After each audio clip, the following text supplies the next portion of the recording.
থাকবে কদিন প্রাণ, তবু কেন স্বার্থের জন্য মানুষ হয় বেমান। যারে তুমি ভাবো আপন, তার তো নাই তোমায় প্রয়োজন।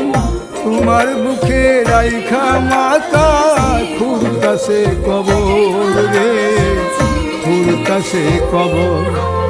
মানুষ বড়ই স্বার্থপর রে, বড়ই স্বার্থপর।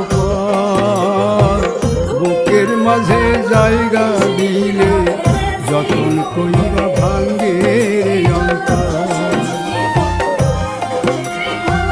বুকের মাঝে জায়গা দিলে যতন কইরা ভাঙ্গে অন্তর।